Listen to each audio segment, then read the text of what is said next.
ایک بزرگ تھے، یہ نہر کنارے وضو کر رہے تھے، تو کئی دنوں کے فاقے تھے، کیا دیکھا کہ پانی کی سطح پر بہتا ہوا ایک خوش نما سیب آیا، تو اشتہا غالب ہوئی، اس کو پکڑا اور کھا لیا۔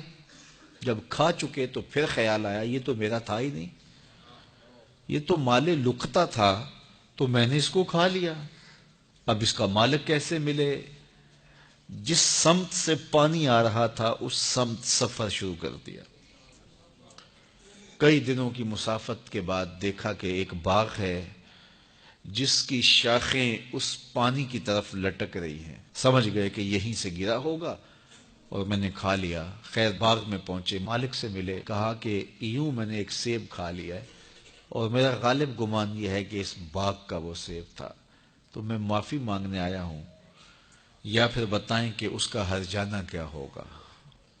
جب مالک باغ نے یہ بات سنی، وہ بھی صاحب نظر تھے، سمجھ گئے یہ تو کوئی در یگانہ ہے، یہ تو کوئی گوہر یکتا ہے، تو تیور بدل لیے، کہا ایسے تو نہیں معافی ملے گی۔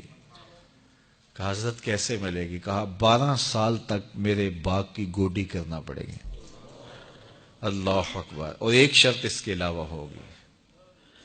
کہا ٹھیک ہے، میری غلطی تو معاف ہو جائے گی نا۔ 12 سال تک باغ کی گوڈی کرتے رہے۔ ایک دن فرمانے لگے وہ صاحب باغ جو تھے کہ اب سیب توڑ کے لاؤ، مہمان آئے ہیں، تو وہ سیب توڑ کے لائے تو وہ کچے ہی تھے، تو کہا تم 12 سال ہو گئے ہو سیبوں کے باغ میں رہتے ہوئے، تمہیں پتہ نہیں کہ کچے سیب اور پکے سیب کیسے ہوتے ہیں؟ کہا حضرت مجھ سے قسم لے لیجئے 12 سال میں ایک دفعہ بھی نظر اٹھا کے سیبوں کی جانب نہیں دیکھا، ایک سیب کھایا تھا، میں تو اس کی سزا بھگت رہا ہوں، میں تو گوڈی کرتا ہوں، اوپر کبھی نظر بھی میں نے نہیں اٹھائی۔ سینے سے لگا لیا، کہا ایک شرط تمہاری پوری ہو گئی، اب دوسری شرط ہے کہ میری ایک بیٹی ہے جو آنکھوں سے نابینا ہے، کانوں سے بہری ہے، بول سکتی نہیں، اور وہ اپاہج بھی ہے، چل بھی نہیں سکتی، اس سے تمہارا نکاح کرنا چاہوں گا، اگر تمہیں قبول ہے تو معافی ہو جائے گی۔ کہا ٹھیک ہے جی قبول ہے، میرا گناہ معاف ہو جائے، میں زندگی کاٹ لوں گا، کوئی بات نہیں ہے۔ خیر نکاح ہو گیا۔ کہا کہ یہ کمرہ ہے، یہاں آپ کی زوجہ آپ کی منتظر ہے۔ جب وہاں گئے تو ایک خوبرو دوشیزہ منتظر تھی، تو فوراً پلٹے کہ میں غلطی سے کسی اور کمرے میں آ گیا ہوں۔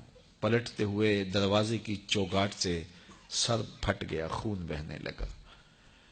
جب باہر آئے تو صحن میں پہنچے تو وہ بزرگ وہاں تھے۔ کہا کیا ہوا؟ کہ حضرت ایک غلطی کی سزا اتنی کاٹی، اب کہیں دوسری غلطی نہ ہو جائے۔ وہ تو کوئی اور ہے خاتون۔ کہا وہی تمہاری زوجہ ہے۔ تمہیں بتاؤں کہ وہ بہری کیوں ہے؟ آج تک اس نے غیر محرم کی آواز نہیں سنی۔ تمہیں بتاؤں کہ وہ بول کیوں نہیں سکتی؟ آج تک اس نے غیر محرم سے کلام نہیں کیا۔ اندھی اس طرح ہے، آج تک اس نے غیر محرم کو نہیں دیکھا، اور اپاہج اس طرح ہے، چل کے کبھی گھر کی دہلیز سے گئی نہیں ہے۔ تو اس خاتون کا جب نکاح ہوا اور پھر ان سے اللہ نے ان کو ایک بچہ دیا جس کا نام ہے الشیخ عبد القادر جیلانی۔ جب ماں باپ اس طرح کے ہوں تو بیٹے اس طرح کے ہی ہوتے ہیں۔ باپ کا لقمہ پاک اور ماں اپنی آبرو کی کیسی محافظہ، پھر در یگانہ اور گوہر یکتا جو پیدا ہوتا ہے وہ دین کی احیاء کرنے والا ہے، دین کی مردہ قدروں کو نئی زندگی دینے والا ہے۔ حضرت ملا علی قاری لکھتے ہیں کہ حضور غوث اعظم جب مجلس واعظ کرنے بیٹھتے تو 70 ہزار کا اجتماع آپ کے مجمع میں ہوتا، اور عمومی طور پہ اللہ کی رحمتوں کے حوالے سے بات کرتے، اور جس دن آپ اللہ کے قہر، غضب اور جلال کی بات کرتے کئی جنازے اٹھتے۔ یہ آپ کی گفتگو کے اندر عصر کا رنگ اور شیرینی تھی۔ اللہ اکبر۔ تو باپ دیکھیے کہ رزق کے معاملے میں کتنا محتاط ہے، اور ماں دیکھیے اپنی عصمت کی کتنی حفاظت کرنے والی ہے۔ مائیں بچوں کی تربیت کرتی ہیں، ماؤں کے ذریعے سے پاکیزہ صفت بچے جنم لیتے ہیں۔